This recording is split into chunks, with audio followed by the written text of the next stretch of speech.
Bonjour tout le monde. Alors aujourd'hui, je voulais un petit peu revenir, parce que je vous ai déjà parlé de toute ma carrière, hein, mais je voulais vous parler un petit peu de de différentes dingueries que j'ai pu rencontrer quand même, parce qu'il y a des choses impressionnantes. Mais avant de tout ça, il y a quand même quelque chose qui me tient à cœur. Bon, l'autre fois, je vous avais parlé des vocations, mais là, ce qui me tient à cœur surtout, c'est tout ce qui concerne les prescriptions orales. Alors, je m'explique. Je suis d'une génération où on nous a vraiment, on s'est fait arnaquer, on prenait en note, on faisait la secrétaire en fait du médecin. Moi, je me rappelle quand j'étais en cardio, donc on prenait, il nous disait ça tombait là du haut là, 1 litre de SG5, machin, truc, et puis toi tu écrivais, machin. Bon. Jusqu'au jour où il y a eu un problème. Et quelque chose qui a été vraiment mal. Enfin, moi, je l'ai très mal vécu. Je pense qu'il y a plusieurs infirmières du service qui l'ont mal vécu. L'erreur qu'il y a eu, donc, en fait, alors, est-ce que c'est que le médecin voulait dire un truc, il a dit autre chose? Est-ce que c'est que l'infirmière elle a mal compris? Peu importe, elle a réécrit. Bref, le malade s'est trouvé avec quelque chose qu'il n'aurait pas dû avoir. Bref, lorsqu'il s'est rendu compte du truc, le médecin a carrément défoncé psychologiquement ma collègue. Et alors que déjà, hein, je rappelle que depuis des siècles et des siècles, enfin depuis qu'il y a un code de la santé publique, une prescription, elle doit être écrite, datée, signée, hein, nominative, machin, tout ça. Mais bien évidemment, certains étaient bien trop, un ego bien trop surdimensionné pour daigner écrire. De plus en plus souvent, on essaye quand même de revenir là-dessus, enfin d'insister, parce qu'il y a eu plein de problèmes, et puis maintenant, je vous rappelle que les gens attaquent en justice, hein, quand même. Et la responsabilité du médecin est d'assumer ses prescriptions. Néanmoins, la responsabilité infirmière, c'est de ne pas accepter n'importe quoi. Alors bien évidemment, vous allez me dire, dans l'urgence, d'ailleurs c'est marqué dans le code de la santé publique, les prescriptions, l'infirmier il doit faire exécuter les prescriptions, s'il doit être daté, machin, daté, signé, nominatif, tout ce qu'on veut, sauf en cas d'urgence. Mais alors, qu'est-ce qui est urgent? C'est ça le problème. La définition de l'urgence, elle n'a jamais été vraiment définie. Donc ce qui fait que par moment, on se retrouve dans des situations où, bah oui, bah c'est urgent, voilà, et bon. Euh, Moi, ce que j'ai conseil à donner aux jeunes infirmiers, infirmières, ne faites pas comme notre génération où on est un peu trop écrasé. Bon, pas sur la fin, hein. Au début, oui, mais pas après, non. Parce que par rapport à cette histoire là de perfusion là d'une collègue là qui s'est faite démonter, moi, j'avais été voir le médecin en question, j'avais dit, moi, c'est fini, je n'écris plus. Vous débrouillez, vous faites avec votre interne ce que vous voulez. Moi, je n'écris plus, c'est terminé. Et je me suis tenu jusqu'à la fin, jusqu'à ce que je quitte ce service.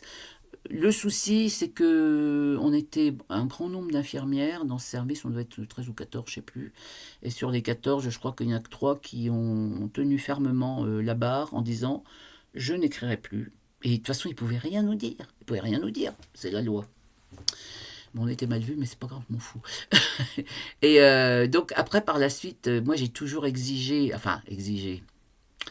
Je me suis retrouvé à la clinique de nuit où j'avais pareil, je demandais à ce que le médecin vienne pour certains trucs graves, mais il venait pas. Et tu dis, mais normalement, je dois pas presque. Ben, fais-le. Si tu le fais pas, tant pis, le patient, il va en prendre des conséquences, enfin, il va avoir les conséquences du fait que tu veux pas faire la prescription. Enfin bref, on était coincés, et je pense que c'est toujours à l'heure actuelle.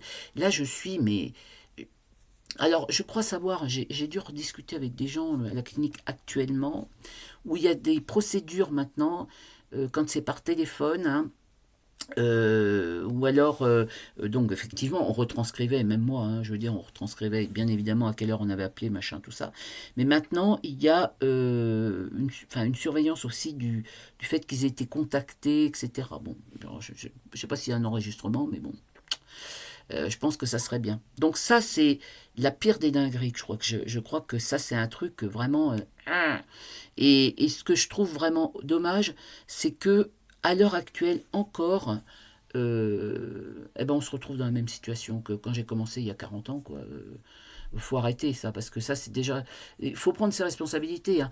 Le médecin doit prendre ses responsabilités. L'infirmière... Enfin, je rappelle quand même qu'une prescription médicale, donc il y a une prescription, il y a la délivrance du médicament, ça c'est le pharmacien, et nous, il y a l'exécution de l'ordonnance, hein, enfin l'exécution de la prescription, et ça c'est de notre responsabilité. Normalement, les niveaux, chaque niveau, il doit avoir un contrôle en fait. Hein. Et nous, on est le dernier contrôle en fait.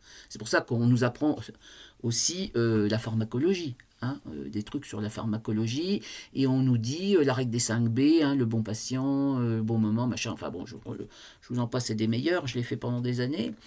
Mais voilà, si à la base, il n'y a pas déjà de la part du prescripteur un engagement, parce que parfois, hein, et ça j'ai déjà vu, et moi j'ai posé la question, parce qu'on a le droit de poser des questions, hein, des prescriptions de médicaments hors AMM, par exemple, je me rappelle le Rivotril qui était un antiépileptique, moi quand je suis arrivé à la clinique, ils en donnaient pour les douleurs neuropathiques.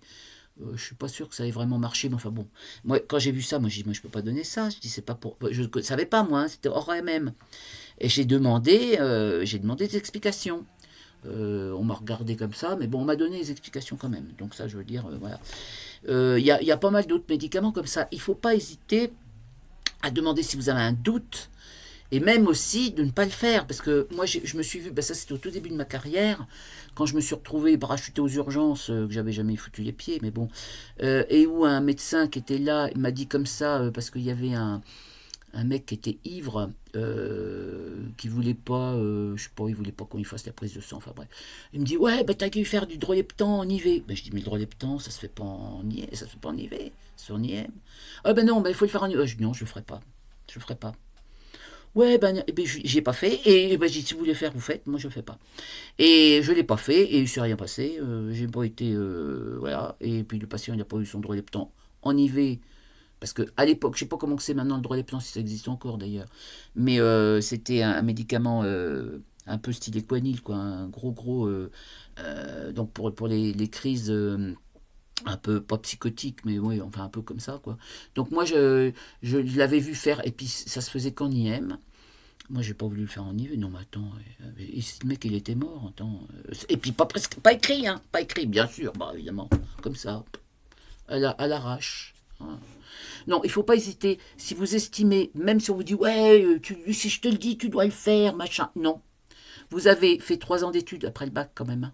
3 ans d'études. On vous a assommé avec des médicaments. On vous a dit, quand tu connais pas un médicament, tu regardes sur le Vidal, machin. Donc, vous êtes dans votre droit. Vous n'êtes pas dans votre tort. Ah bah évidemment, ils vont vous insulter, certains. Pas tous. Hein. Je dis attention, parce que pas tous. Hein, on va quand même pas... Voilà. Donc ça, c'est une des premières dingueries. Je vous en raconterai d'autres, des dingueries. À bientôt.